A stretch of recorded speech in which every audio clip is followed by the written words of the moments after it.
नमस्कार। Corona update लिएर उपस्थित भएका छौँ। म हुँ रमेश वाग्ले।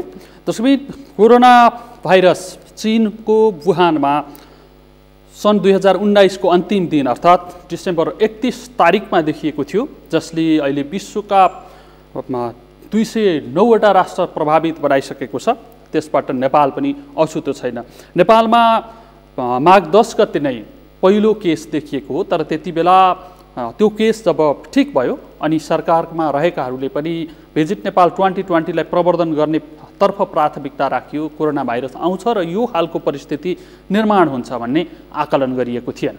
अनि जब दोस्रो केस देखियो, दोस्रो केस देखिसकेपछि आकस्मिक रूपमा लकडाउन गरिएको थियो।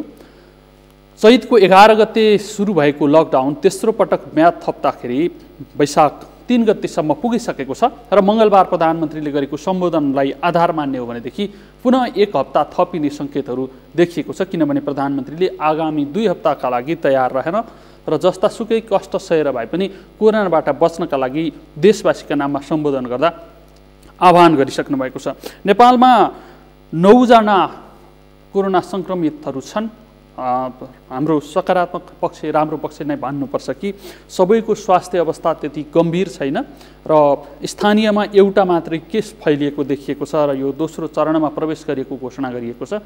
त्यो दोस्रो चरणमा कुन अवस्थासम्म पुगेको छ भनेर अहिले नै बताउन सक्ने अवस्था छैन। आशा गरौँ हाम्रो सौभाग्य यसमा नै हुनेछ कि यो स्थानीयमा सङ्क्रमण फैलिएको त्यो नै एउटा मात्रै केस बनिदियोस् र अन्य सङ्क्रमण नफैलियोस्। आएका मानिसहरू पनि क्वारेन्टाइनमा बसिदिए भनेदेखि यसले स्थानीयमा पार्ने प्रभाव कम हुन्छ र कोरोना प्रभावित भएर पनि विश्वमै नेपाल एउटा त्यस्तो देश बन्न सक्छ जसले प्रभावितहरू रहेर पनि सङ्क्रमण फैलिन नदिएको भनेर विश्वभरि नै छुट्टै एउटा रेकर्ड राख्नेछ र नेपालको विभिन्न ठाउँबाट सम्मान पनि हुनेछ। हामी कोरोना भाइरसले पारेको नेपालमा पारेको प्रभाव अनि नेपालका विभिन्न जिल्लामा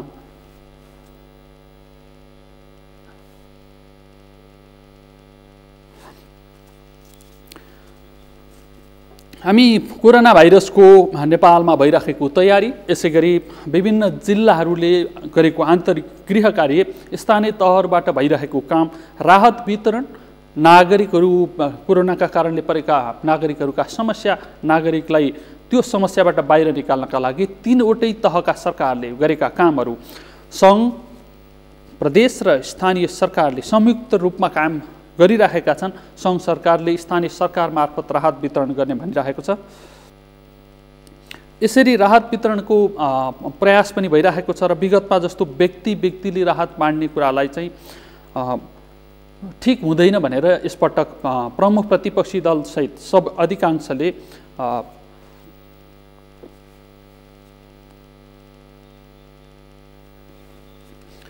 विभिन्न स्थानीय तहहरूले राहत वितरण गर्ने र स्थानीय तहको वडा तहबाट राहत पाउनुपर्ने व्यक्तिहरूको सूची तयार गर्ने, तथ्याङ्क सङ्कलन गर्ने र त्यसका आधारमा राहत वितरण गर्ने भनिएको थियो। त्यसरी वितरण गर्दा कतिपय ठाउँमा चाहिँ भाडामा बस्ने, ज्यालादारी काम गर्ने र घर फर्कन नपाएकाहरू छन्। उनीहरूले उल्टो राहत नपाएको र थप पीडित बनेका समाचारहरू पनि छन्। धेरै ठाउँमा पीडितलाई राहत वितरण गरिएका छन् र राहत वितरण भइसकेपछि नागरिकले राहत महसुस गरेर थप लकडाउनको अवधिलाई पनि पूर्ण परिपालना गर्ने प्रतिबद्धता जनाउँदै फर्किएका उदाहरण पनि छन्। काठमाडौँदेखि पूर्व र पश्चिमका अधिकांश जिल्ला स्थानीय तहहरूमा कोरोना भाइरसको तयारी गरिएको छ। आफ्नै छुट्टै क्वारेन्टाइनहरू निर्माण गरिएका छन्। कतिपय स्थानीय तहहरूले क्वारेन्टाइन निर्माण गरेका पनि छन्।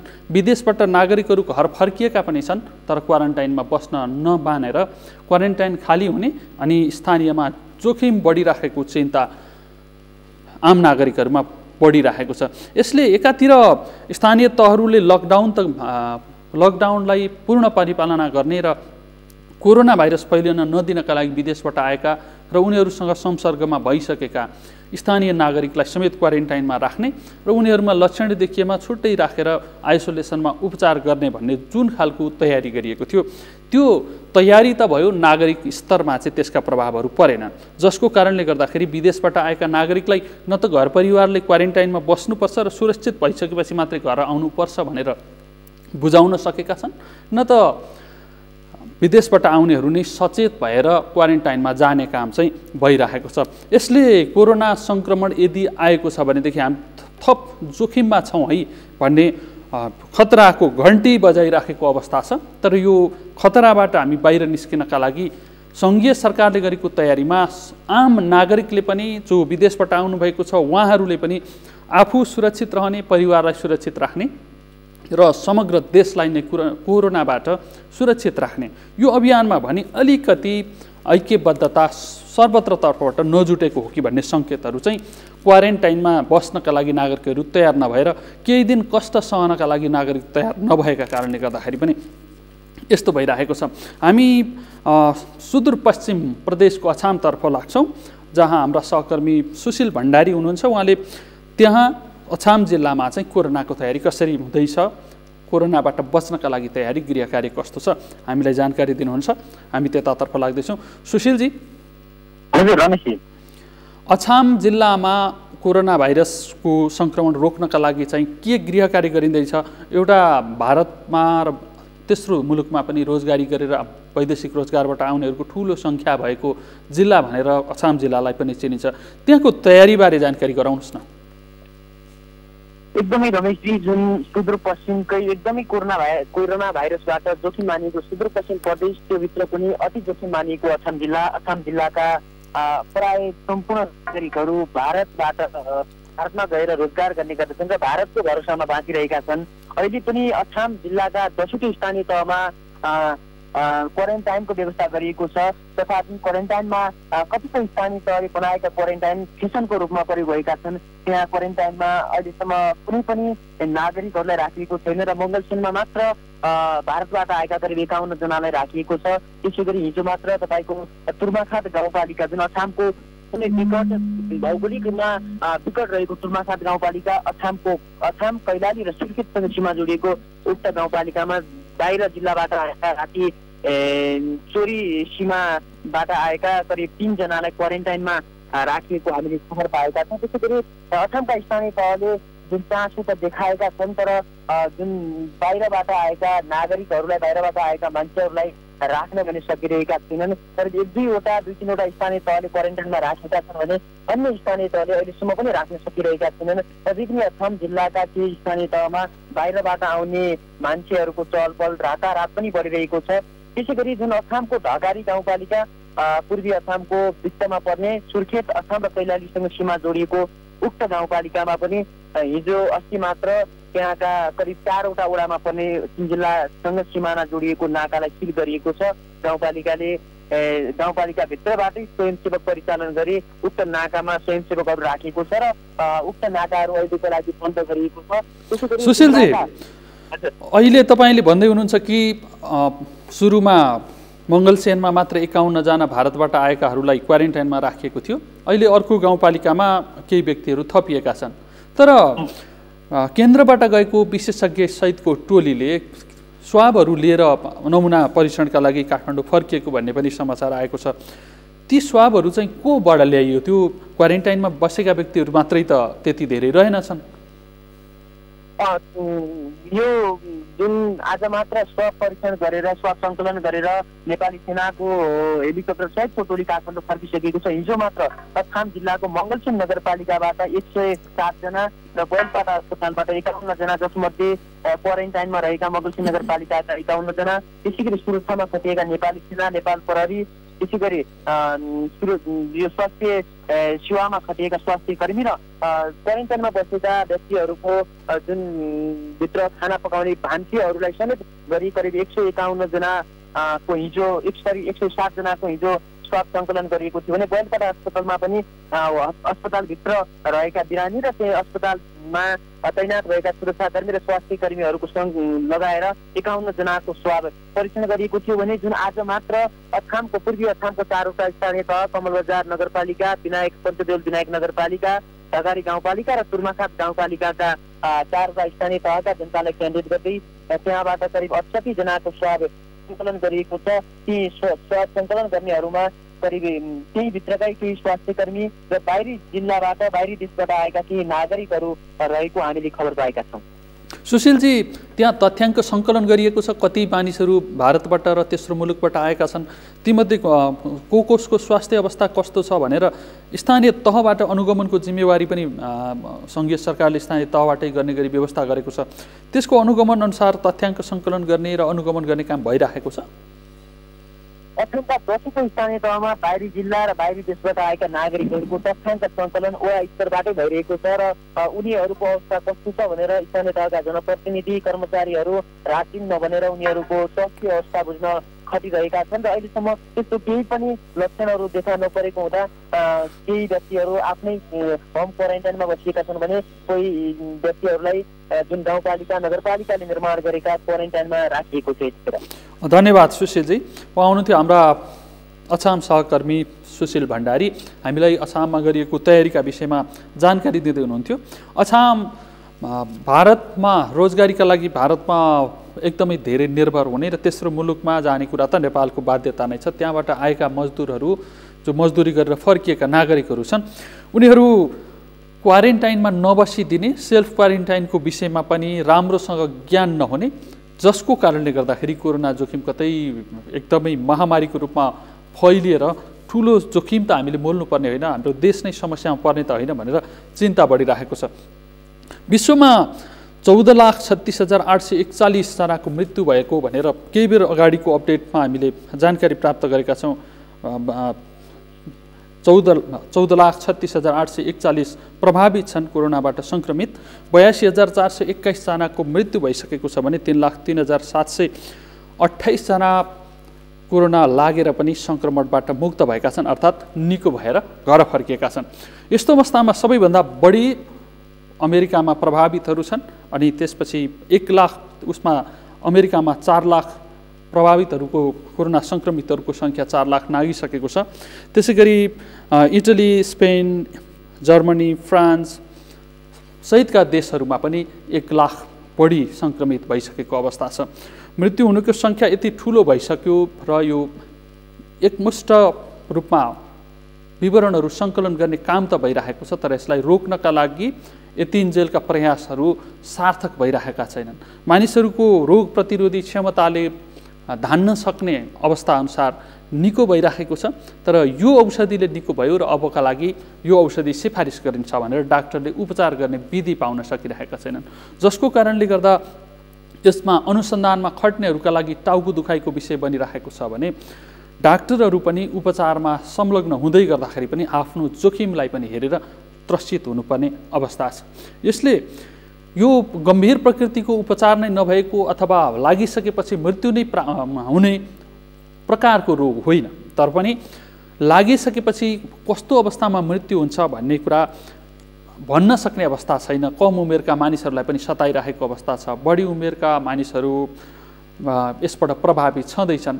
यस्तो अवस्थामा चाहिँ विश्व अर्थतन्त्र यसपल्ट डामाडोल भएको छ कोरोनाकै कारण, अनि मानिसहरूको सोच्ने शैली र दैनिकीमा पनि परिवर्तन आएको छ। नेपालमा पनि बितेको झन्डै 1 महिना हुन लागिसकेको छ। चैत 11 पछि मानिसहरू लकडाउनमा छन्। त्रास त त्यस अगाडि नै सुरु भएको हो नेपालीहरूमा, र नेपालमा एउटा केस देखियो भनिसकेपछि आम नागरिकहरूमा त्यसको त्रास हुँदाहुँदै पनि पर्याप्त तयारी हुन सकेनन्, जसले गर्दा स्वास्थ्य सामग्री पनि ढिलो ल्याउनु पर्यो। तर जब लकडाउन सुरु भयो, लकडाउन पछि मानिसहरूले राम्रैसँग समर्थन जनाइरहेको अवस्था छ, नागरिक स्तरबाट नै समर्थन जनाइएको छ। केही मानिसहरू मात्रै यसको उल्लङ्घन गरेको भनेर कारबाहीमा परेका छन्, तिनीहरू पनि आफ्नो बाध्यताले बाहिर निस्किनेहरूको सङ्ख्या ज्यादा छ। जति रहरले बाहिर निस्किने र फेसनको रूपमा फोटो खिच्ने र लकडाउनमा म लकडाउन तोड्दैछु भनेर देखाउन खोज्नेहरू छन्। यस्तो अवस्थामा हाम्रो उद्योग धन्दा, कल कारखाना, व्यापार सबै कुरा प्रभावित भएको छ। मानिसहरू घर बाहिरका गतिविधि बाध्यात्मक रूपमा मात्रै गर्दैछन्, घरभित्र नै सीमित भइरहेका छन्। यसो हेर्दाखेरि कोरोना चाहिँ विश्वभर घुमिरहेको छ अनि मानिसहरू चाहिँ विश्वभरका मानिसहरू घरभित्र थन्किँदैछन्। यो अवस्थाले हरेक नागरिकहरू प्रभावित भइरहेका छन्। त्यो प्रभाव चाहिँ झापा जिल्लामा, सुदूरपूर्वको झापा जिल्ला जहाँ यो नाका प्रमुख मध्येकै नाका रहेको जिल्ला पनि हो, त्यहाँ चाहिँ मानिसहरूलाई कस्तो प्रभाव परिरहेको छ, व्यापार व्यवसाय कसरी चलिरहेको छ, कालाबजारी भइरहेको छ कि छैन लगायतका विषयहरू हामी अपडेट लिने प्रयास गर्दैछौँ। अपडेटका लागि हाम्रा सहकर्मी पूजन घिमिरे यति बेला प्रत्यक्ष सम्पर्कमा हुनुहुन्छ। पूजनजी, हजुर हजुर रमेशजी, त्यहाँको लकडाउन पछिको पछिल्लो अवस्था र कोरोनाका विषयमा स्थानीय प्रशासन र स्थानीय सरकारले गरेका तयारीबारे जानकारी गराउनुहोस् न। रमेशजी, जस्तै यहाँले भन्नुभयो जस्तै अहिले विश्व नै यो जुन कोभिड-19 एउटा महामारीको रूपमा फैलिरहेको छ कोरोना भाइरस, यसको चाहिँ महामारीबाट आक्रान्त भएको छ। सोही अवस्थामा नेपाल सरकारले संसारका अन्य मुलुकमा जस्तै लकडाउन आह्वान गरेको थियो। लकडाउन पछाडि झापाको पनि अवस्था अहिले तेस्रो हप्ता आइसक्दा, लकडाउनको अवधि चाहिँ तेस्रो हप्तामा प्रवेश गरिसक्दा अन्य देशका अन्य भूभागको जस्तै झापाको अवस्था पनि अहिले लकडाउनलाई पूर्ण रूपमा पालना गरेकै स्थिति छ रमेशजी। यहाँ झापाका स्थानीय कल कारखाना, उद्योग धन्दा, व्यापार, सवारी साधन सम्पूर्ण बन्द छन्। तथापि यो लकडाउनको समय लम्बिँदै जाँदा बेलुकीको समयमा सर्वसाधारणहरू चाहिँ घर बाहिर निस्किने, सडकमा रमिता हेर्न निस्किनेदेखि लिएर दैनिक उपभोग्य सामानहरू खरिदका निमित्त निस्किने भएकोले बेलुकी पख अलिकति लकडाउनको उल्लङ्घन बढेको छ। सोही अनुसार स्थानीय प्रहरी प्रशासनले त्यसलाई चाहिँ नियन्त्रणमा लिन, स्थिति नियन्त्रणमा लिनका लागि लकडाउनलाई पूर्ण रूपमा पालना गराइरहनका लागि चाहिँ हिजोबाट अलिक आक्रामक रूपमा प्रस्तुत भइरहेको छ प्रहरी प्रशासन। हिजो मात्रै स्थानीय प्रहरीले झापाका विभिन्न स्थानमा गरेर 249वटा सवारी साधनहरूलाई चाहिँ नियन्त्रणमा लिएर राखेको छ। अब यो लकडाउन सक्यो पछाडि मात्रै आवश्यक प्रक्रिया पुरा गरेर यी सवारी साधनहरू चाहिँ जफत गर्न, फिर्ता गर्ने भनेर प्रहरीले निर्णय गरेको छ, हामीलाई जानकारी दिएको छ। त्यस्तै गरेर आजबाट प्रहरीले चाहिँ यो लकडाउनको उल्लङ्घन अलिक व्यापक मात्रामा हुन थालेपछि बिर्तामोड स्थित मुक्ति चोक छेउमा लकडाउन तोड्नेलाई, लकडाउनको उल्लङ्घन गर्नेलाई चाहिँ 2 घण्टासम्म चाहिँ उभ्याउने भनेर एउटा जग्गा नै, एउटा स्पोट नै म्यानेज गरेको छ।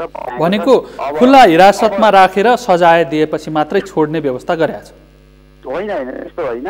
जसले सडकमा लकडाउन उल्लङ्घन गर्छ त्यस्ता सवारीका साधन चालकहरूलाई तथा अनावश्यक घर बाहिर निस्कनेहरूलाई प्रहरीले चाहिँ बाहिरै 2 घण्टा उभ्याएर अनि मात्रै चाहिँ अब छोड्ने भनेर हामीलाई बताएको छ। त्यसका निमित्त प्रहरीले खाली ठाउँमा, बाटोको छेउमा छुट्टै ठाउँको समेत व्यवस्था गरेको छ।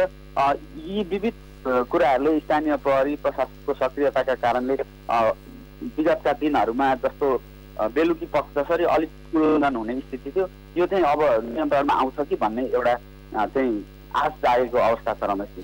पूजनजी, अहिले पछिल्लो समय नाकाको अवस्था के छ? काँकरभित्र मुख्य नाकासहित त्यहाँ अन्य नाकाहरू पनि छन्। ती नाकाहरूको व्यवस्थापन कसरी भइरहेको छ? आयात निर्यातको अवस्था चाहिँ कस्तो छ? त्यसबारे जानकारी गराउनुहोस् न। जस्तो झापामा मुख्य नाका काँकरभिट्टा, भद्रपुर, गौरीगञ्ज, चाकनढुङ्गा लगायतका साना नाकाहरू पनि छन् काँकरभिट्टा सहितका। अहिले काँकरभिट्टा बाहेकका सबै नाकाहरू ठप्प छन्। त्यहाँबाट कुनै पनि सरसामानहरूको चाहिँ आयात गरिँदैन र निर्यात पनि गरिँदैन। केही दिन अगाडि मेची भन्सार कार्यालयमा प्रदेश 1का सांसदहरू र स्थानीय मेचीनगर नगरपालिकाको टोली नै गएर भारतबाट चाहिँ आयात हुने खाद्य पदार्थ, सागसब्जी, फलफुलमा चाहिँ भोलि कोरोना भाइरस सङ्क्रमित भएर नेपाल समेत प्रवेश गर्छ कि भन्ने आशंकाका साथ मेची भन्सारमा उहाँहरूको एउटा टोलीले चाहिँ मेची भन्सार कार्यालय प्रमुखलाई भेटाएर रिक्वेस्ट गर्नुभएको थियो, आग्रह गर्नुभएको थियो यो अत्यावश्यक बाहेकका औषधि र अत्यावश्यक बाहेकका सरसामानहरू चाहिँ आयात नगरियोस् भनेर। तथापि यो चाहिँ भन्सार विभाग अन्तर्गत रहेको भएको कारणले गर्दा सरकारको निर्णय बिना चाहिँ अहिले भन्सारमा जति सामानहरू कानुनत आउँछन् तिनीहरूलाई चाहिँ क्लियर गरेर पठाउने, जस्तो सवारीको क्लियरेन्स, भन्सार क्लियरिङ भनिन्छ, भन्सार क्लियरिङ गरेर पठाउने भनेर हामीलाई भन्सारका प्रमुख युवराज विश्वकर्माले जानकारी दिनुभएको छ भने पछिल्लो समय भन्सारबाट मेची भन्सार कार्यालय मार्फत भारततिरबाट सागसब्जी, फलफुल लगायतका चिजहरू सहजै आपूर्ति भइरहेको अवस्था छ रमेश। पूजनजी, त्यहाँ कोरोना, विशेष गरेर कोरोनाको तयारीको लागि चाहिँ क्वारेन्टाइनमा बस्नेहरू कति छन्? क्वारेन्टाइनमा राख्ने क्रम कति बढिरहेको छ बाहिरबाट आउनेहरूलाई, अनि अथवा ती बाहिरबाट आउनेसँग सम्पर्कमा रहनेहरूलाई? त्यसको व्यवस्थापन कसरी भइरहेको छ जानकारी गराउनुहोस् न। रमेशजी, पक्कै पनि झापाका 15वटै स्थानीय निकायहरूले बाहिरबाट आउने त्यस्ता शङ्कास्पद व्यक्तिहरूलाई राख्नका निमित्त 15वटै स्थानीय निकायहरूले क्वारेन्टाइनको व्यवस्था गरेका छन् भने शङ्कास्पद कोरोनाको बिरामीलाई आइसोलेसन बेड सहितको अस्पताल भनेर चाहिँ कोरोना सङ्क्रमितको उपचारका निमित्त भनेर सरकारले हब अस्पतालका रूपमा मेची अञ्चल अस्पताललाई तोकेको छ। हालसम्म यकिन सङ्ख्या आएको हामीले सङ्ख्या यति नै छन् भनेर भन्न नसकिए पनि प्राय भारततिरबाट र वैदेशिक रोजगारीबाट आएका व्यक्तिहरूलाई स्थानीय निकायहरूले चाहिँ आफ्नो क्वारेन्टाइनमा चाहिँ राखेका छन् भने मेची अञ्चल अस्पतालमा चाहिँ जम्मा 7जना अस्पतालको आइसोलेसन कक्षबाट चाहिँ 7जना रहेका थिए। उनीहरू सबैको रिपोर्ट नेगेटिभ आएपछि उनीहरू अस्पतालबाट डिस्चार्ज भइसकेको अवस्था छ भने अब 1जना मात्रै मेची अञ्चल अस्पतालको आइसोलेसन कक्षमा चाहिँ उपचार गराइरहेका छन्। उनको पनि नमुना परीक्षणको निमित्त पठाइएको छ। अब त्यो नमुना परीक्षणको रिपोर्ट आए पछाडि मात्रै के गर्ने भन्ने विषयमा निर्णय लिने त्यहाँका चिकित्सक मेडिकल सुपरिन्टेन्डेन्ट डाक्टर पिताम्बर ठाकुरले हामीलाई जानकारी गराउनु भएको छ।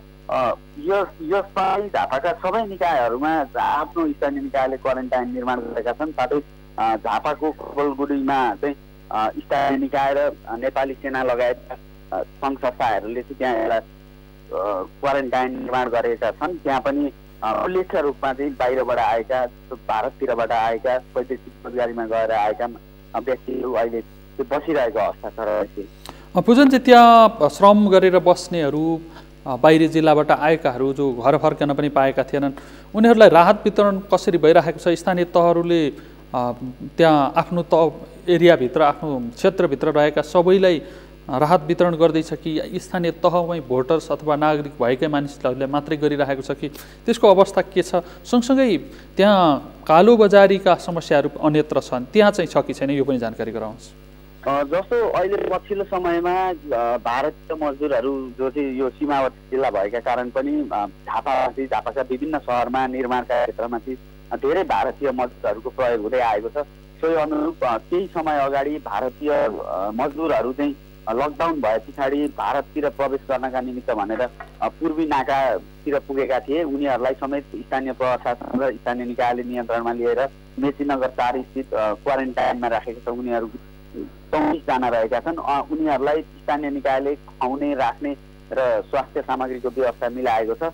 र साथसाथै यो लकडाउन लम्बिएसँगै बजारमा चाहिँ विभिन्न सामानहरूको चाहिँ अभाव सृजना भएको छ। जस्तो त्यसरी कालो बजारी नै भनेर ट्याक्कै भनिहाल्न सक्ने स्थिति नभए पनि अहिले जुन चाहिँ यो कल कारखाना उद्योग बन्द भएका कारण यो झापा चाहिँ एउटा हब पनि हो। झापाको बिर्तामोर्ची एउटा मुख्य व्यापारिक केन्द्रका रूपमा रहेकाले यहाँ प्रोडक्सन भएको खाद्यान्नहरू चाहिँ यहाँबाट मेची अञ्चलका पहाडी जिल्लाहरू इलाम, पाँचथर, ताप्लेजुङसम्म जाने गर्छ।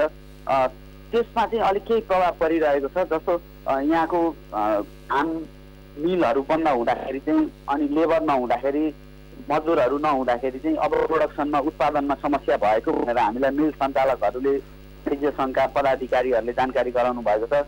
साथै सरकारले पनि अब यो यस्तै अवस्था रहे यो खाद्यान्न प्रशोधन गर्ने कल कारखानाहरू पनि बन्द रहे चाहिँ अब केही समय पछाडि चाहिँ खाद्य पदार्थहरूको चाहिँ बजारमा अभाव हुने हो कि भन्ने किसिमको कुराहरू गरिराख्नु भएको छ। त्यसकारण सरकारले पनि त्यसमा चाहिँ विशेष चासो दिएर स्वास्थ्य सुरक्षाका विभिन्न उपायहरू अप्नाएर खाद्य सामग्री उत्पादन तथा प्रशोधन गर्ने यस्ता उद्योगहरूलाई सञ्चालन गर्न दिनुपर्छ भन्ने उहाँहरूले माग गरिरहनु भएको छ। पूजनजी, केही समय अगाडि मन्त्री परिषदले लकडाउन केही खुकुलो पार्ने भनेर निर्णय गरेको थियो र त्यति बेला गरेको निर्णयमध्ये यस्ता कृषिजन्य र दैनिक उपभोग्य वस्तु र अत्यावश्यकीय वस्तु उत्पादन गर्ने उद्योग कल कारखानाहरूलाई चाहिँ सञ्चालन गर्न दिने, तर त्यसरी सञ्चालन गर्दाखेरि सुरक्षाका उपायहरू पनि राम्रोसँग सञ्चालकले नै व्यवस्थापन गर्नुपर्ने भनेर निर्णय गरेको थियो।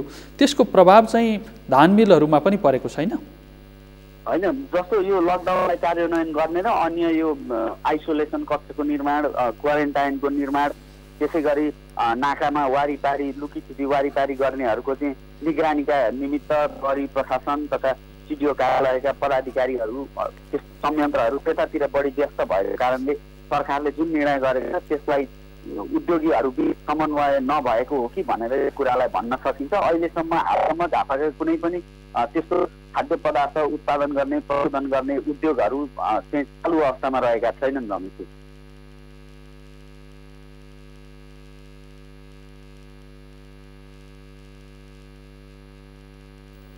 धन्यवाद पूजनजी। उहाँ हुनुहुन्थ्यो हाम्रा झापा सहकर्मी पूजन घिमिरे।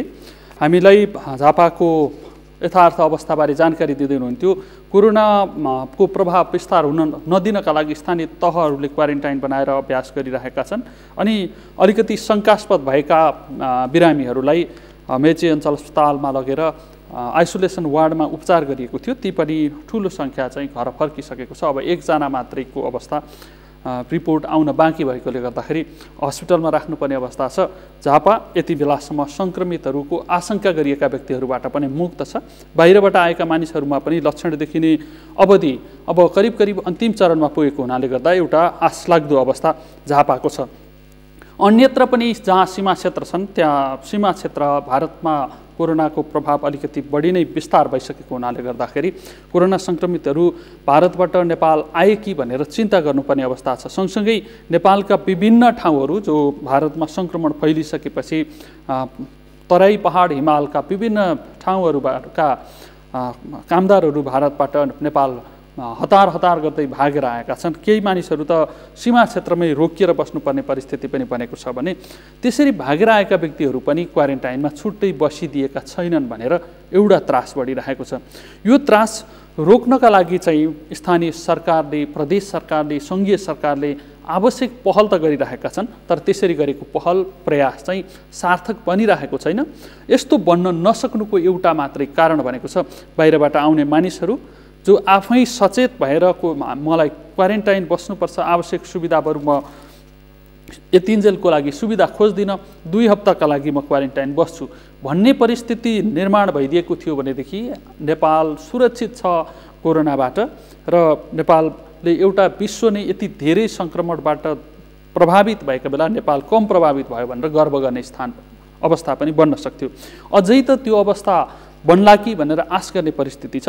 तर जो भारतसहित तेस्रो मुलुकबाट रोजगारी गरेर विभिन्न भ्रमण अध्ययन विभिन्न ढङ्गले विदेशबाट आएर नेपाल बस्नुभएको छ त्यस्ता व्यक्तिहरू सङ्क्रमण लिएर आएको हुन सक्नुहुन्छ, अर्थात् सङ्क्रमणको स्रोत उहाँहरू नै बन्न सक्नुहुन्छ। यस्तो अवस्थामा सुरक्षित रहनका लागि सम्बन्धित व्यक्ति सचेत हुनुपर्ने थियो। त्यसरी सचेत नभइदिँदाखेरि एक प्रकारको त्रास परिवारमा पनि छ, समाजमा छ अनि पुरै राष्ट्रको अर्थतन्त्रदेखि सबै कुरा प्रभावित भएर हामी कतै 20-50 वर्ष पछाडि पर्ने त होइनौँ अथवा 1 शताब्दी नै पछाडि धकिलिनुपर्ने परिस्थिति त आउँदैन। आम चिन्ताको विषय यो छ। यो चिन्ता आम नागरिकमा हुनु आवश्यक छ र विशेष गरी बाहिरबाट आएका र उनीहरूको सम्पर्कमा भएका व्यक्तिहरूले थोरै सुरक्षाका उपायहरू अवलम्बन गरिदिएर आइसोलेसनमा बस्ने काम, क्वारेन्टाइनमा बस्ने काम उनीहरूले गरिदिए भनेदेखि त्यसले एउटा सकारात्मक प्रभाव पार्न सक्छ। देशको शिर नै उच्चो हुने, ठाडो हुने परिस्थिति निर्माण हुन सक्छ। यस्तो अवस्थामा चाहिँ आम नागरिकले सहयोग गर्नुपर्ने आवश्यकता छ। कोरोनाको प्रभावबाट बच्नका लागि गण्डकी प्रदेश सरकारले के गर्दैछ, गण्डकीका विभिन्न स्थानीय तहहरूले के गर्दैछन् अनि सँगसँगै पोखराका स्थानीय तहहरूको गृह कार्य चाहिँ कस्तो छ भनेर हामी बुझ्ने प्रयास गर्दैछौँ। यसबारे जानकारी दिनका लागि हाम्रा सहकर्मी तुलसीराम सुवेदी यति बेला प्रत्यक्ष सम्पर्कमा हुनुहुन्छ। उहाँसँग अपडेट लिने प्रयास गर्दैछौँ। तुलसीरामजी, हजुर नमस्ते। त्यहाँको अहिलेसम्म कोरोनाको प्रभाव विस्तार हुन नदिनका लागि प्रदेश सरकार र स्थानीय सरकारबीच समन्वय कसरी भइरहेको छ अनि उनीहरूले कसरी काम गरिरहेका छन्, जानकारी गराउनुहोस्। धन्यवाद रमेशजी। अहिले चाहिँ अनुसार यता कोरोनाको जुन आतङ्कले घचिरहेको छ त्यसको प्रभाव नेपालमा पनि त्यसरी नै परिरहेको छ र गण्डकी प्रदेशमा पनि त्यसरी नै परिरहेको छ र अहिले यहाँ चाहिँ गण्डकी प्रदेशको हकमा अहिले जम्मा 2 जनालाई सङ्क्रमित भएको छ यो अहिलेसम्म चाहिँ। र अहिलेसम्म गण्डकी प्रदेशमा 202 जनाको नमुना परीक्षण गरिएको जानकारी प्राप्त भएको छ। त्यसमा 74 नेगेटिभ आएको छ भने 82 को नतिजा चाहिँ आउन बाँकी रहेको जनाएको छ। यसका साथसाथै पोखरामा 18 गतेदेखि पोखरामा मेसिन ल्याएर नै कोरोनाको सङ्क्रमणको बारेमा चाहिँ जाँच्ने एउटा व्यवस्था मिलाएको छ प्रदेश सरकारले। त्यसपछि पनि अहिले 156 जनाको सङ्कलित जुन नमुना परीक्षण पोखराबाटै भएको छ र 74 जनाको नेगेटिभ आएको भन्ने कुरो पनि यहाँ जानकारी पाइएको छ। तुलसीरामजी, अहिले 202 जनाको नमुना परीक्षण गरियो, 74 नेगेटिभ भइसकेको छ, ढुक्क हुने परिस्थिति निर्माण भयो। बाँकी 82 जनाको पनि त्यो रिपोर्ट आइसकेपछि थाहा होला। त्यसरी नमुना परीक्षण गरिएकाहरू चाहिँ क्वारेन्टिनमा बसेकाहरू हुन् अथवा शङ्कास्पद भनेर अथवा प्रभावित क्षेत्रबाट आएका भनेर चाहिँ गरिएका नमुना परीक्षण हुन्, तपाईँलाई जानकारी छ? हजुर, विशेष गरी प्रभावित क्षेत्रबाट आएका भनेका त्यही कतार या मानिसबाट आएका केही बागलुङका कुरा एउटा परेको थियो भने बाँकी चाहिँ शङ्कास्पद जुन बिरामीहरू हुनुहुन्छ परीक्षणबाट आएका अवस्था विभिन्न जिल्लाबाट नमुना ल्याइएको छ र त्यो नमुनाबाट नै अलिकति शङ्कास्पद बिरामीहरू देखिएको कारणले नै तिनीहरूलाई चाहिँ राखिएको छ र विभिन्न स्थानमा क्वारेन्टाइनको व्यवस्था पनि गरेको छ प्रदेश सरकारले। साथसाथै आइसोलेसनको व्यवस्था पनि गरेको छ र त्यो आवश्यक रहेकाहरूलाई उहाँलाई जुन जोखिम बढी भएका बिरामीहरूलाई आइसोलेसन पनि राखिएको छ र बाँकीलाई क्वारेन्टाइनमा राखिएको छ र त्यसभन्दा बढी होम क्वारेन्टाइनमा पनि राखेर चाहिँ एउटा निगरानीको उसमा राखेर पनि एउटा गण्डकी प्रदेशमा कोरोनाको जुन बढ्न नपाओस् भनेर चाहिँ काम गरिरहेको छ। तुलसीरामजी, प्रदेश सरकारले यहाँ लकडाउन सुरुवात गर्नु अगाडि नै नाकाबन्दी गरेर यातायात आवागमन ठप्प पार्ने भनेर निर्णय गरेको थियो गण्डकी प्रदेश सरकारले। उसले यो विपद व्यवस्थापनका लागि कोष निर्माण गर्ने अनि व्यवस्थापनका लागि योजना बनाउने, स्थानीय तहसँगको समन्वय गर्ने जस्ता केही गतिविधिहरू गरिरहेको होला नि, त्यसको बारेमा हामीलाई जानकारी गराउनुहोस् न। कुराहरू त गतिविधिहरू त भएको छ, तर एउटा यो भइपरि आउने समस्या जो देशले भोगिरहेको अवस्था छ यसले सर्वसाधारण पक्कै पनि यसमा चाहिँ दुखित छन् नै। अब किनभने सर्वसाधारणहरूलाई एकैचोटि लकडाउनको पीडा खेप्नु परिरहेको छ। त्यतिमाथि पनि होइन, अझ मजदुरहरूले त एउटा आफूले खानै र नपाउने स्थिति भएर पनि केही दिन अगाडि मैले महत्तरीका मजदुरहरू बागलुङबाट पैदलै हिँडेर पोखरासम्म आएर पोखराबाट चाहिँ अर्को व्यवस्थापन गरेर गएको पनि मैले देखेको थिएँ। र एउटा व्यवस्थापन त प्रदेश सरकारले गर्न खोजिरहेको छ, तर पनि अलिकति मानिसमा चेतनाको अभाव हो कि खासै त्यो र यो लकडाउनलाई पनि एउटा मानिसहरूले पहिला नेपालमा हुने बन्दहरूलाई जस्तो तरिकाले चाहिँ त्यस्ता नजरले हेरिरहेका छन्।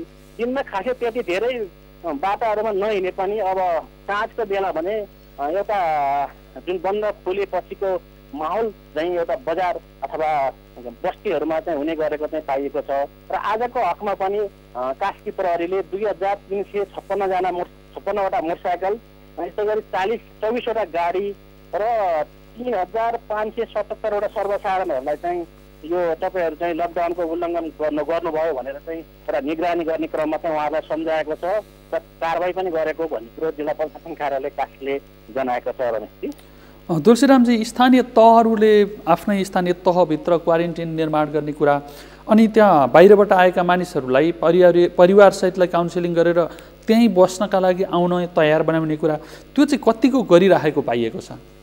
एउटा कुरो जानकारी प्राप्त भएअनुसार कस्तो भइरहेको छ भने एक त बाहिरबाट जो विदेशबाट जो आउनु भएको छ उहाँहरूले एक त आफै बाहिर देखिन चाहनु हुँदैन र त्यो दोस्रो कुरो देखिएकाहरू भने र जो बुद्धिजीवी बढी हुनुहुन्छ उहाँले चाहिँ देखिनुहुन्छ, उहाँले चाहिँ आफ्नो स्वास्थ्यको लागि ख्याल गर्नुहुन्छ, उहाँ स्वास्थ्य केन्द्रहरूमा जानुहुन्छ र विभिन्न स्थानीय निकायहरूले पनि आफ्नो वडामा आफ्नो तल्ला निकायहरूमा चाहिँ वडादेखि गाउँपालिका महानगरहरूमा नगरपालिकाहरूमा चाहिँ तपाईँहरूले आफ्ना वडाका उसमा चाहिँ जानकारी दिनुहोस् भनेर चाहिँ काम गरिरहेको छ। र दोस्रो कुरो जुन यो समस्याबाट पीडित भएका जुन मजदुरहरू सर्वसाधारणहरू हुनुहुन्छ एउटा तल्लो उसका उहाँहरूलाई हातमुख जोड्न, दैनिक हातमुख जोड्न पनि समस्या भइरहेको छ। त्यस्तोका लागि पनि पोखरा महानगरपालिकाले अहिले 33वटा वडामा 19,440जना त्यस्ता व्यक्तिहरूलाई चाहिँ राहत वेतन काम पनि सुरुवात गरिसकेको छ। रमेशजी, तुलसीरामजी, अब समग्रमा नागरिक स्तरबाट चेतना आउने कुरा, नागरिक स्तरबाटै यो हाम्रा लागि गरिएको लकडाउन हो र यदि हामीले थोरै मात्रै हेलचक्राइ गऱ्यौँ भनेदेखि म आफू होइन हाम्रो परिवार अनि सँगै समाज र राष्ट्र पनि प्रभावित हुन्छ भन्ने सन्दर्भमा चाहिँ नागरिक स्तरमा चेतना नपुग्नुको पछाडि यो नागरिकहरूको बुझ्न नखोज्ने चरित्र हो अथवा बुझाउने संयन्त्रहरू चाहिँ कमजोर भएका हुन्, के लाग्छ तपाईँलाई? पक्कै पनि रमेशजी, यो एउटा नेपालकै परिप्रेक्ष्यमा हेर्दाखेरि यस्तो समस्या अहिलेको नेपालको इतिहासमा यो पहिलो समस्या हो र मानिसहरूले एउटा चेतना पनि छैन। किनभने विदेशमा जस्तो इटालीको कुरा उहाँहरूलाई चाहिँ कतिपय मान्छेलाई थाहा छैन, फ्रान्सको कुरा थाहा छैन, अमेरिकाको कुरा कतिपयलाई थाहा छैन।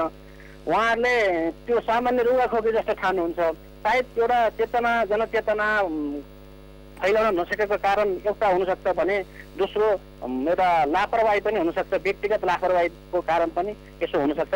तर जे होस् अहिले चाहिँ समग्रमा चाहिँ अहिले पोखरा र पोखरा आसपासका व्यक्तिहरू चाहिँ आफ्नो सुरक्षाको लागि चाहिँ घर बाहिर त्यति निक्लेको चाहिँ अवस्था चाहिँ छैन भनेपछि। धन्यवाद तुलसीरामजी। उहाँ हुनुहुन्थ्यो हाम्रा सहकर्मी पोखरा सहकर्मी तुलसीराम सुवेदी। हामीलाई प्रदेश सरकारले गरिरहेको तयारी अनि स्थानीय तहले गरेको तयारीका विषयमा पनि जानकारी गराउँदै हुनुहुन्थ्यो। सँगै नागरिक स्तरमा चाहिँ पर्याप्त चेतना पुगिरहेको छैन। कोरोना लाग्ने बित्तिकै मृत्यु हुने रोग होइन, तर जब यो रोग फैलिन्छ त्यसपछि धेरै मानिसहरूले मृत्युवरण पनि गर्नुपर्ने परिस्थिति आउन सक्छ। जसको रोग प्रतिरोधी क्षमता कमजोर छ, जसको उमेर बढी भइरहेको छ, जसलाई लामो समयदेखि दीर्घ रोगले सताइरहेको छ, त्यस्ता व्यक्तिहरू मृत्युको मुखमा पनि पुग्न सक्छन्। उनीहरूलाई मृत्युसम्म पुग्न सक्ने जोखिम रहन्छ। सँगसँगै भाइरसको सङ्क्रमण भइसकेपछि अन्य रोगबाट पनि त्यही समयमा सङ्क्रमण भयो भनेदेखि जतिसुकै बलियो रोग प्रतिरोधी क्षमता भएको व्यक्ति पनि कमजोर बन्न सक्छ र कमजोरी बढ्दै जाँदाखेरि त्यो मृत्युसम्म पुग्ने पनि हुन सक्छ। त्यसैले यो न त आत्तीय र समस्या समाधान हुने रोग हो, न त यसलाई हेलचक्राइ गरेर पचाउन सक्ने परिस्थिति छ। विश्वका शक्ति राष्ट्रहरू, विज्ञानको थुप्रै प्रगति गरेका, स्वास्थ्यसँग सम्बन्धित अनुसन्धान गरेर नाम कमाएका राष्ट्रहरू पनि यसबाट बाहिर निस्किन सकिरहेका छैनन्। संयोगले चीनले एउटा सफलता प्राप्त गरेको छ, जहाँबाट कोरोना भाइरस सुरुवात भएको थियो। त्यहाँ पनि लकडाउन नै गरिएको थियो र मानिसहरूलाई आइसोलेट गरिएको थियो, छुट्याइएको थियो र मानिसहरू जब टाढा राखियो, दूरी कायम गरियो, त्यसले गर्दा रोगको नियन्त्रण गर्न सफल भएको थियो। त्यसैले हामीले सामान्य हेलचक्राइ गरेर लाखौँ मानिसहरू प्रभावित हुने अमेरिकाको उदाहरण हामी बन्न पुग्यौँ भनेदेखि हामी के यसको सामना गर्न सक्छौँ त? सोझो उत्तर हुन्छ हामी सामना गर्नका लागि सक्षम हुँदैन। त्यसैले पनि सचेत हुनुपर्ने परिस्थिति छ। बाहिरबाट आएका र बिरामी शङ्कास्पद व्यक्तिहरूको संसर्गमा रहेका व्यक्तिहरू आफै सचेत भइदिने हो भनेदेखि सम्बन्धित व्यक्तिलाई रोग लागिहाल्यो भने पनि त्यो रोग फैलिँदैन। त्यो व्यक्तिमा निको भइसक्दाखेरि रोगको निर्मूलीकरण पनि त्यहीँबाट हुन्छ। त्यसैले पनि मानिसहरू सचेत बन्नुपर्ने परिस्थिति छ।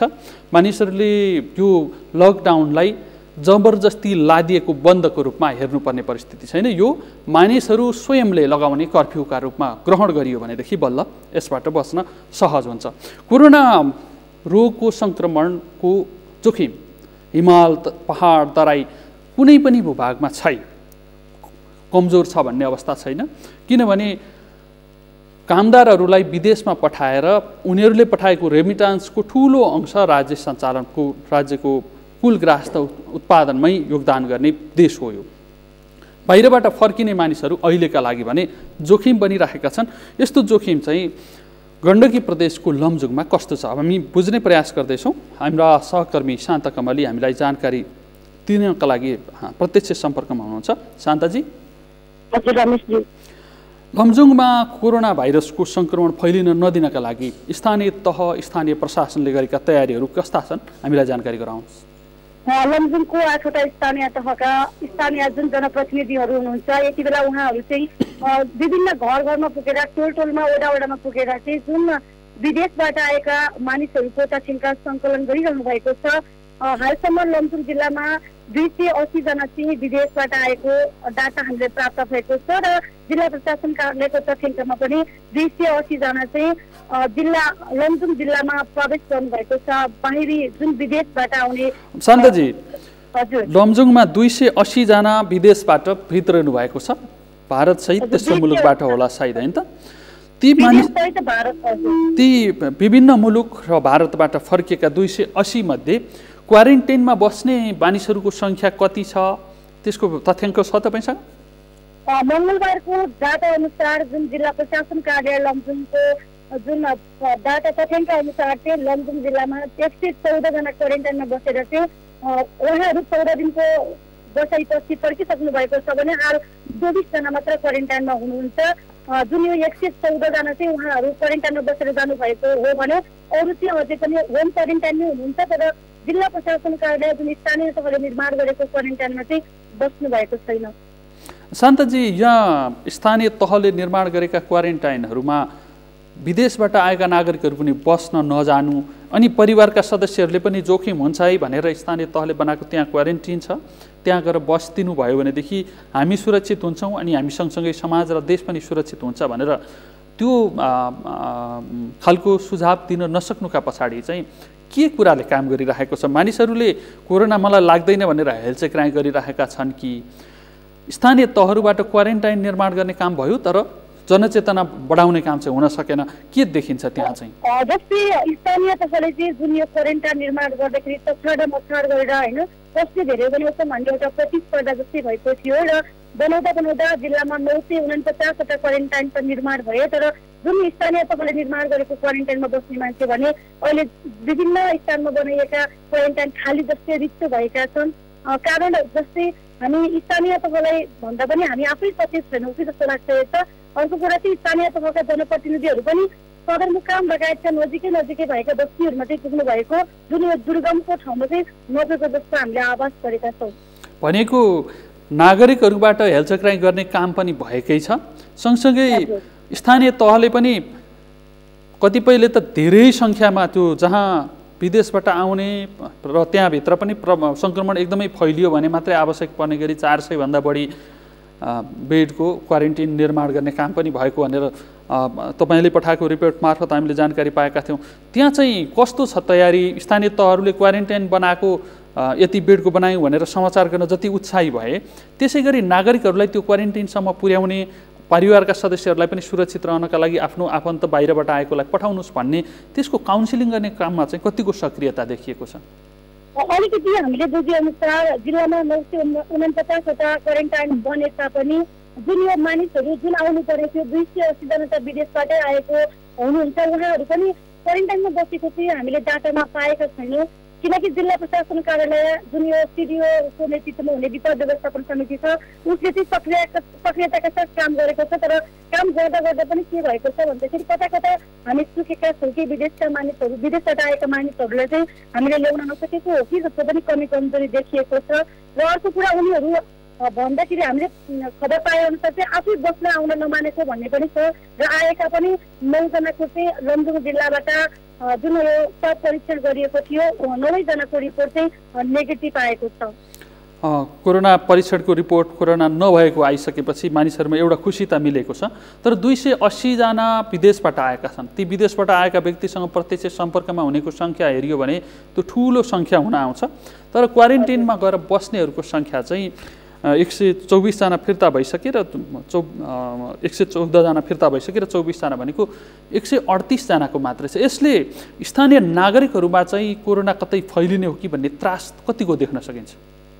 जुन यो अलि अगाडिको 2-4 दिन अगाडि जुन यो लकडाउनको सुरुवाती समयमा चाहिँ यो फैलान्छ कि भन्ने अलि मानिसहरूमा त्रास थियो भने यति बेला चाहिँ अलिक क्वारेन्टाइनमा बसेर फर्किएका कारणले पनि उहाँहरू चाहिँ त्यति हतोत्साहित पाए त्यति चिन्तित देखिनु हुँदैन। उहाँहरू पनि सचेत हुनुहुन्छ। नागरिकहरू घरबाट बाहिर निस्किनु भएको छैन। जुन यो प्रहरीले पनि सचेतनामूलक कार्यक्रम सञ्चालन गरिरहेको छ भने त्यो सँगसँगै स्थानीय तह पनि प्रहरी सँगसँगै वडामा गइरहेको छ र डर एउटा हुँदैछ भने अलिकति मानिसहरूमा चाहिँ चेतनाको पनि अभाव छ।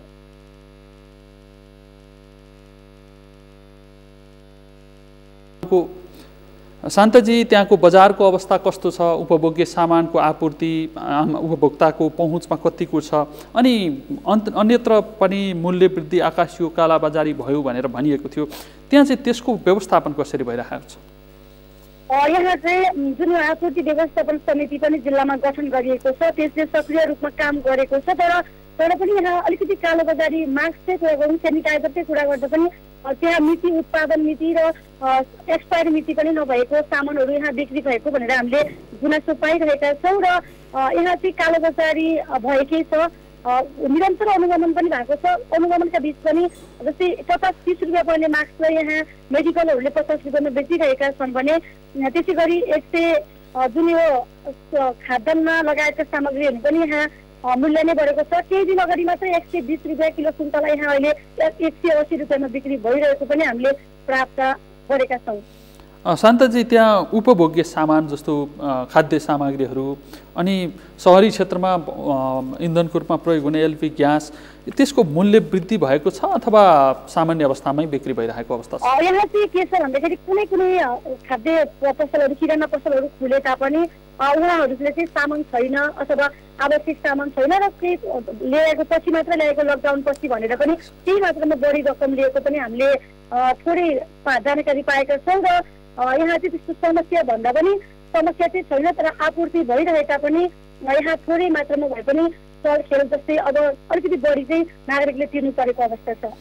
धन्यवाद शान्तजी, हामी प्रत्यक्ष फेरि पनि जानकारी लिँदै जानेछौँ, त्यहाँको अपडेट लिएर बस्नुहोला।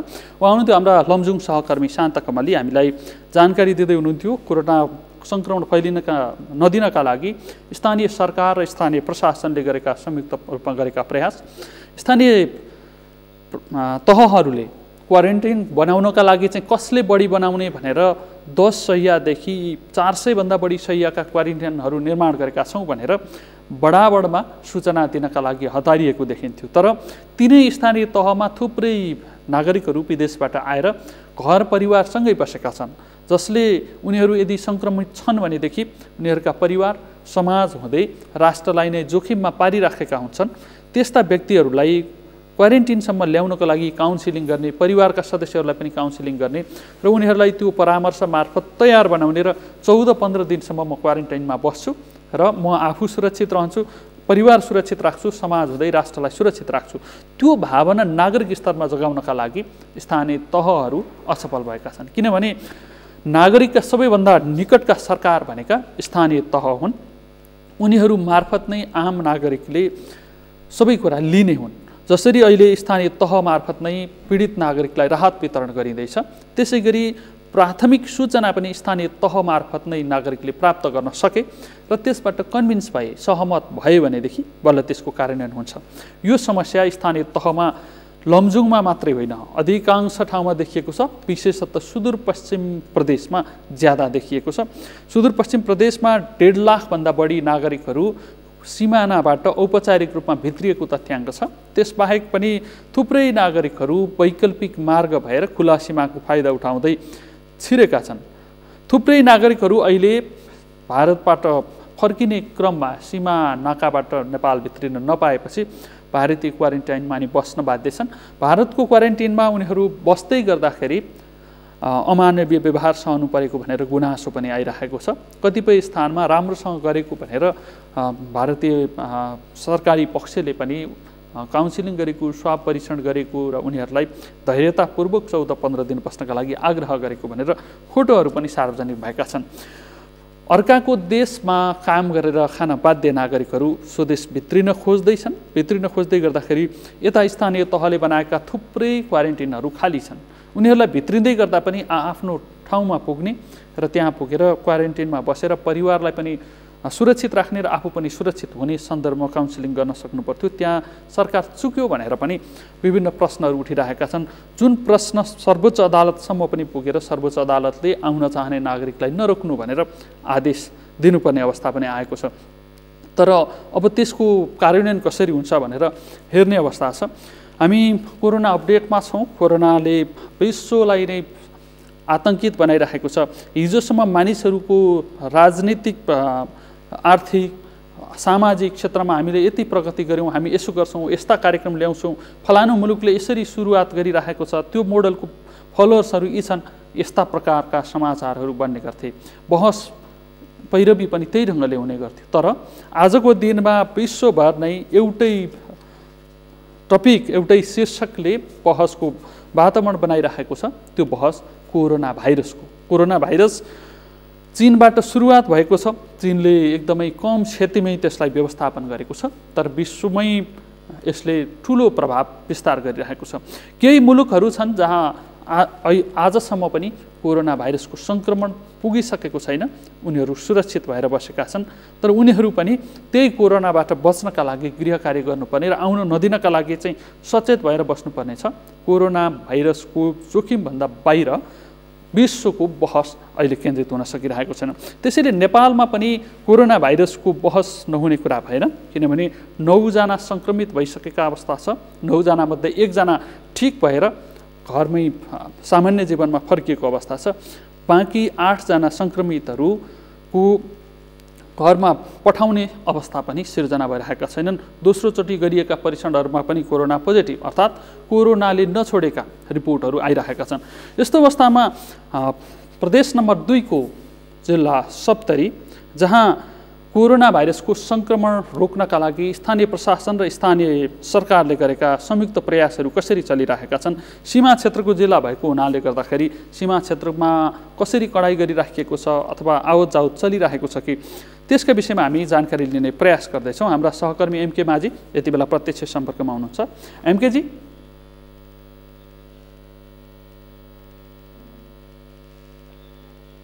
हामी प्रदेश नम्बर 2 को सप्तरीतर्फ केही बेरपछि जानेछौँ। सम्पर्कमा समस्या भएको छ। अब हामी सुदूरपश्चिमतर्फ लाग्दैछौँ। सुदूरपश्चिमको मुख्य नाका गड्डा चौकी र गौरीफन्टा 2वटा नाकाहरू अलि बढी मानिसहरूको आवत जावत हुने गरेका नाकाहरू छन्। त्यस सँगसँगै त्यहाँबाट करिब 1.5 लाख मानिसहरू भित्रिएको अवस्था छ। ती भित्रिएका मानिसहरू कहाँ छन् भनेर प्रदेश सरकारसँग स्थानीय सरकारसँग सूचना छ कि छैन, हामी त्यसका विषयमा जानकारी लिनका लागि कैलालीतर्फ लाग्दैछौँ। कैलालीमा हाम्रा सहकर्मी दिनेश विष्ट यति बेला प्रत्यक्ष सम्पर्कमा हुनुहुन्छ। दिनेशजी, स्थानीय सरकार र स्थानीय प्रशासन सँगसँगै प्रदेशको राजधानी पनि भएको जिल्ला कैलाली, प्रदेश सरकार, यिनीहरूका बिचमा कसरी समन्वय भइरहेको छ अनि कोरोना रोक्नका लागि गरिएका प्रयासहरू के छन्, छोटकरीमा समग्र जानकारी गराउनुहोस् न। पक्कै पनि सुदूरपश्चिम प्रदेश सरकार तथा स्थानीय सरकारहरूले कोभिड-19 को सङ्क्रमणबाट बच्नका लागि आइसोलेसन कक्षहरू निर्माण गरेको छ। प्रदेश सरकारले सम्पूर्ण स्थानीय तहहरूले क्वारेन्टाइन निर्माण गरेर भारतबाट तथा तेस्रो मुलुकबाट भित्रिएका नागरिकहरूलाई क्वारेन्टाइनमा राखिएको अवस्था छ र जुन सुदूरपश्चिम प्रदेशमा हालसम्म 4 जना सङ्क्रमित भइसकेको अवस्था छ, पोजिटिभ देखिएको अवस्था छ, उहाँहरूलाई सेती प्रादेशिक अस्पतालमा उहाँहरूको उपचार भइरहेको अवस्था छ यहाँ। र जुन विदेश जुन भारतीय नागरिकहरू छन् यहाँबाट नेपालमा काम गरिरहेको अथवा नेपालमा व्यापारिक सिलसिलामा यहाँ रहेका नागरिकहरू स्वदेश फर्किने क्रमका लागि केही दिन अगाडि मात्रै 2 देशले सहमति गरे अनुसार भारतीय नागरिकहरूलाई पनि स्थानीय सरकारहरूले सीमा नाका नजिकैका केही विद्यालयहरूमा उहाँहरूले व्यवस्थापन गरेर क्वारेन्टाइनमा राखिएको अवस्था छ। स्थानीय तहले मुख्य गरी प्रदेश सरकारले गरेका आइसोलेसन कक्ष र क्वारेन्टाइन निर्माणमा जोड दिएको छ भने स्थानीय तहहरूले पनि क्वारेन्टाइन निर्माणमा जोड दिएको अवस्था छ। दिनेशजी, पहिलो चाहिँ 4 जना सङ्क्रमितहरू सुदूरपश्चिममा एउटै प्रदेशमा सबैभन्दा बढी सुदूरपश्चिममा देखिएको छ। उनीहरूको स्वास्थ्य अवस्थाबारे चाहिँ डाक्टरहरूले के जानकारी गरेका छन्? उहाँहरूको स्वास्थ्य अवस्था सुधारोन्मुख छ, स्थिर छ अथवा कसरी परीक्षण भइरहेको छ? पक्कै पनि जुन पहिलो पटक दुबईबाट आएका कैलाली धनगढी उपमहानगरपालिका 5 का एक युवकमा कोरोना पोजिटिभ देखिएको थियो। उहाँलाई यहाँ सुरुमा सेती प्रादेशिक अस्पतालको आइसोलेसन कक्षमा राखेर उपचार गरिएको थियो। त्यससँगै एकजना उहाँकै भाउजू र एकजना लम्कीसुवा नगरपालिका र एकजना कञ्चनपुरको बेचकोट नगरपालिकाका युवकमा कोरोना पोजिटिभ देखिएको थियो। उहाँहरू दुईटै जना भारतबाट फर्किएका व्यक्तिहरू लगायत सबै 4 जनालाई सेती प्रादेशिक अस्पतालको आइसोलेसन वार्डमा राखेर उपचार गरिरहेको अवस्था छ। चिकित्सकले जानकारी दिए अनुसार 4 जनाको स्वास्थ्य अवस्था सामान्य रहेको हामीलाई जानकारी गराएको छ। जुन दुबईबाट फर्केका युवक थिए उहाँको दोस्रो नमुना समेत पोजिटिभ आएको अवस्थामा उहाँहरू 4 जनालाई उपचार गरिरहेको अवस्था छ। स्वास्थ्य अवस्था भने हालसम्म सामान्य रहेको चिकित्सकले जानकारी दिएका छन्। भनेपछि उहाँहरू कोरोना मुक्त हुनुभएको छैन, तर स्वास्थ्य अवस्था पनि थप बिग्रिएको छैन भनेर उहाँहरूको स्वास्थ्य अवस्थाबारे भन्नुपर्दा चाहिँ त्यही भन्नु पर्यो, होइन? पक्कै पनि त्यही। दिनेशजी, अब भारतबाट भित्रिएका करिब 1.5 लाख नागरिक भारतबाट भित्रिएको भन्ने औपचारिक रूपमा भित्रिनेहरूको तथ्याङ्क सुदूरपश्चिम प्रदेश सरकारसँग छ, होइन त? ती 1.5 लाख मानिसहरू कहाँ बसिराखेका छन्, उनीहरूको स्वास्थ्य अवस्था के छ भन्ने अपडेटमा प्रदेश सरकार र स्थानीय सरकारहरू पुगिसकेका छन् कि छैनन्, एउटा पक्ष। अर्को पक्ष चाहिँ भारतको उत्तर प्रदेशमा पनि सङ्क्रमण आयो भनेपछि कतिपय भारतीय व्यापारीहरू भारतीयहरू पनि नेपालको सीमाभित्र सुरक्षित रहनका लागि भित्रिएको भन्ने सूचना थियो। ती मानिसहरू कहाँ छन् भन्ने तथ्याङ्क छ त सरकारहरूसँग? सम्पूर्ण तथ्याङ्क त हालसम्म न स्थानीय तहले न प्रदेश सरकारले जो तथ्याङ्क त हालसम्म निकालिसकेको अवस्था छैन। जुन पछिल्लो चरणमा भारतबाट भित्रिएका जुन लकडाउन पछि मात्रै भित्रिएका नागरिकहरूलाई हाल सम्पर्कमा ल्याउने प्रयास भइरहेको छ। केही व्यक्तिहरू सम्पर्कमा आइसकेको अवस्था पनि हो।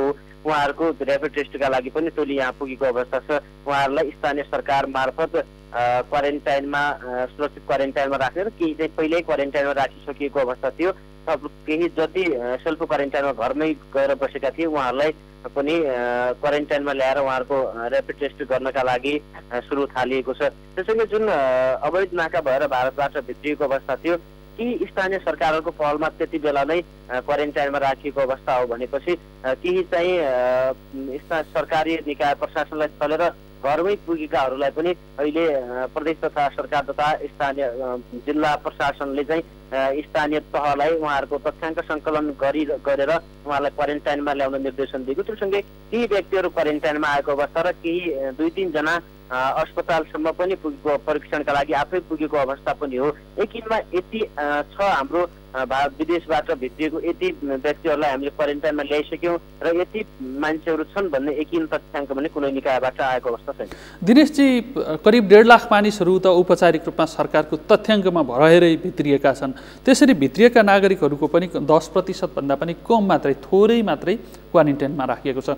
यसले स्थानीय नागरिकहरूमा चाहिँ कतिको त्रास बढाइरहेको छ? हामी पुरै कोरोना सङ्क्रमणको जोखिममा छौँ, हामीलाई चाहिँ सुरक्षित रहनका लागि फलाना व्यक्तिहरू चाहिँ बाहिरबाट आएका छन्, उनीहरूलाई क्वारेन्टाइनमा लगियोस् अथवा उनीहरूको स्वास्थ्य परीक्षण गरियोस् भन्ने नागरिक स्तरबाट आवाज चाहिँ उठिरहेको अवस्था छैन? नागरिक स्तरबाट त सुरुबाटै आवाज उठेको। जुन जति बेला लकडाउन पछि मात्रै सीमानाकामा हुलका हुल मान्छेहरू भारतमा काम गरिरहेका नागरिकहरू पुगे र उहाँहरूलाई सुरुमै क्वारेन्टाइनमा राख्नुपर्ने माग त स्थानीयको थियो। तर त्यति बेला स्थानीय सरकारदेखि प्रदेश सरकारले त्यति पर्याप्त रूपमा क्वारेन्टाइन निर्माण गरिसकेको अवस्था थिएन। त्यो कारणले उहाँहरूलाई सामान्य ज्वरो जाँच गरेर सेल्फ क्वारेन्टाइनमा नै बस्न आग्रह गर्दै उहाँहरूलाई पठाइएको अवस्था। त्यसपछि जुन गाउँ गाउँमा भारतबाट आएका नागरिकहरू पुगिसकेको अवस्था भएपछि भारतमा पनि महामारीकै रूपमा फैलिन थालेपछि कोभिड-19ले यहाँका नागरिकमा त्रास त पक्कै पनि फैलिएको छ। किनभनेपछि गाउँमा अधिकांश सुदूरपश्चिमका अधिकांश नागरिकहरू भारतमा रोजगारीका लागि भारतमै बस्ने गरेका छन्। त्यहाँबाट एकै दिन हजारौँको सङ्ख्यामा भित्रिए र जुन ती हजारौँको सङ्ख्यामा भित्रिएका मध्ये पनि यहाँ कोरोना भाइरसको पोजिटिभ देखिसकेको अवस्था छ भनेपछि त्यसले त्रास त स्थानीय नागरिकमा धेरै नै छ। सकेसम्म जति पनि बाह्य मुलुकबाट भित्रिएका छन् उहाँहरूको सबैको ऱ्यापिड टेस्ट गर्न स्थानीयले पनि माग गरेका छन्। स्थानीय सरकारलाई पनि आग्रह गरिरहेका छन् कि उहाँहरूलाई सुरक्षित क्वारेन्टाइनमा राखेर स्वास्थ्य परीक्षण गरियोस् भन्ने नागरिकको पनि माग हो। त्यही गरी स्थानीय सरकारले पनि अहिले उहाँहरूको तथ्याङ्क सङ्कलन गरी क्वारेन्टाइनमा ल्याउने प्रयास भइरहेको हामीलाई जानकारी पाएको छ। धन्यवाद दिनेशजी। उहाँ हुनुहुन्थ्यो हाम्रा धनगढी कैलाली सहकर्मी दिनेश विष्ट। हामीलाई सुदूरपश्चिम सरकारले गरिरहेको काम अनि स्थानीय तह नागरिक स्तरमा रहेको त्रासका सन्दर्भमा जानकारी गराउँदै हुनुहुन्थ्यो। सुदूरपश्चिम यसै पनि भारतमा रोजगारीका लागि बढी मानिसहरू निर्भर भएको प्रदेश हो। त्यहाँ अहिले फर्किएकै पनि तथ्याङ्क हेर्नु भने 1.5 लाखभन्दा बढी मानिसहरू भारतबाट फर्किएका छन्। केही मानिसहरू फर्किने क्रममा पनि फर्किन नपाएर सीमा नजिकै क्वारेन्टाइनमा बस्न बाध्य छन्। अनि पछिल्लो पटकको परीक्षणमा कैलालीका एकजना व्यक्ति सङ्क्रमित भेटिएका थिए, जो 1000 मानिसको भिडमा पनि प्रहरीले सीमा नाकामा रोकेर प्रवेश गर्न नदिएपछि आन्दोलन गरेर आएका व्यक्तिहरू हुनुहुन्थ्यो। अब हामी सप्तरी जिल्लातर्फ लाग्दैछौँ। प्रदेश नम्बर 2 को सप्तरी जिल्ला जहाँ भारतको सीमा नाकासँग जोडिएको छ र त्यहाँ आवत जावत पनि खुल्ला रूप नै हुने गर्थ्यो। अहिलेको अवस्था कस्तो छ? कोरोना रोक्नका लागि स्थानीय सरकार र स्थानीय प्रशासनले गरेका प्रयासहरू, प्रदेश सरकारले गरेका प्रयासहरू के छन्? हामी जानकारी लिने प्रयास गर्दैछौँ। हाम्रो सहकर्मी एमके माझी यति बेला प्रत्यक्ष सम्पर्कमा हुनुहुन्छ। एमकेजी हामी एमके माझीसँगको सम्पर्क कायम गर्ने प्रयास गर्दैछौँ। एमकेजी, हामीलाई सुन्दै हुनुहुन्छ? सहकर्मी एमके माझीसँगको हामीले त्यहाँको जानकारी लिने प्रयास गरिरहेका छौँ। टेलिफोनमा केही समस्या आएको, प्राविधिक समस्या आएको हुनसक्छ, हामी जानकारी लिने प्रयास गर्दैछौँ।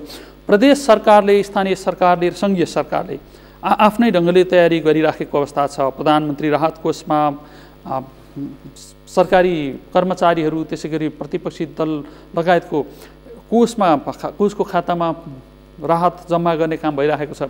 स्थानीय सरकारहरू मार्फत राहत वितरणको गृह कार्य भइराखेको छ।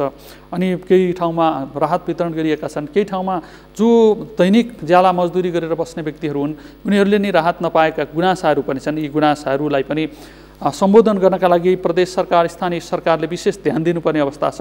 जो मानिसहरू दैनिक ज्यालादारी मजदुरी गरेर बस्छन् तिनीहरूलाई काम गर्न, उनीहरूले राहत पाउनका लागि, मानवतालाई बचाउनका लागि, मान्छेलाई बाँच्नका लागि सङ्कटमा परिरहेका बेला त कहाँको नागरिक होस् भनेर अर्को देशकालाई समेत सोध्न नपाउने परिस्थिति छ।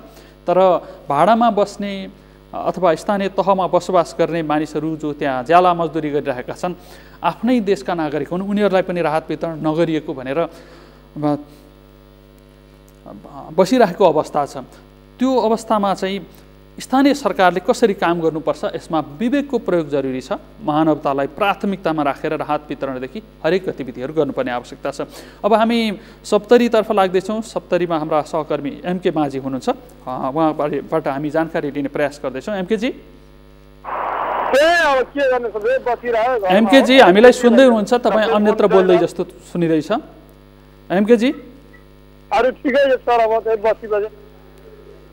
एमके माझीजी, तपाईँ हामीलाई सुन्दै हुनुहुन्छ? उहाँ फोन सम्पर्कमा आएर पनि साथीभाइसँगको बोलचालमै व्यस्त भए जस्तो देखिँदैछ। हामी यो प्रत्यक्ष सम्पर्कमा एमकेजीलाई ल्याउने प्रयास जारी छ। एमके माझीजी, हामीलाई सुन्दै हुनुहुन्छ? एमकेजी, हामीलाई सुन्दै हुनुहुन्छ? एमके माझीसँगको सम्पर्क हामीले स्थापित गर्ने प्रयास गरेका थियौँ। हामीले जानकारी गराउने प्रयास गर्दा गर्दै सम्भव हुन सकेन। हामी सीमा क्षेत्रकै बाँकेतर्फको पनि अपडेट लिने प्रयास गर्नेछौँ।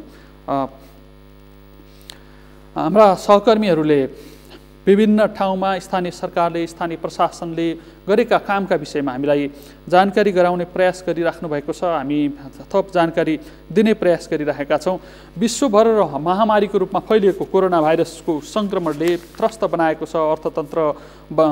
एक प्रकारले पुरै विश्वको अर्थतन्त्र नै कोरोना भाइरसका कारणले डामाडोल भएको छ। मानिसहरूको दैनिकी पुरै घरभित्र थन्किएर बस्नेमा परिणत भएको छ। घरभित्र बस्ने र खाने त्यो अवस्था निर्माण भएको छ। यसले मानिसहरूमा हिजोको भन्दा फरक सोच विकास भएको छ। अनि एकातिर त्रास छ, अर्कातर्फ हेलचेक्राइ गर्ने नागरिकहरू पनि एका दुई निस्किएका छन्, जसले व्यवस्थापन गर्नुपर्ने चुनौती प्रहरी प्रशासनलाई पनि भइरहेको छ, आम नागरिकलाई पनि भइरहेको छ। कोरोना आफै आउँदैन, आउनका लागि कुनै न कुनै माध्यम चाहिन्छ। कोरोना भाइरस ल्याउनका लागि जब घर बाहिर हामी निस्किन्छौँ, घर बाहिर निस्किसकेपछि जब सङ्क्रमितहरूको अथवा सङ्क्रमित वस्तुको पहुँचसम्म पुग्छौँ त्यसपछि मात्रै कोरोना भाइरस घरभित्रै छ। मानिसहरूमा कोरोना भाइरस आउनका लागि पहिला बाहिर जानुपर्छ। कोरोनालाई निम्ता गर्नका लागि बाहिर नजाउँ, सम्भावित जोखिम रहेका ठाउँहरूबाट टाढै बसौँ, आफू पनि सुरक्षित बनौँ, आफ्ना परिवारका सदस्यलाई पनि, समाजलाई अनि राष्ट्रलाई पनि सुरक्षित बनाऊ। यही आह्वान गर्दै कोरोना अपडेटबाट बिदा चाहन्छु। म सहित सम्पूर्ण युनिटलाई बिदा दिनुहोस्। सगरमाथा टेलिभिजन हेर्दै गर्नुहोला। नमस्कार।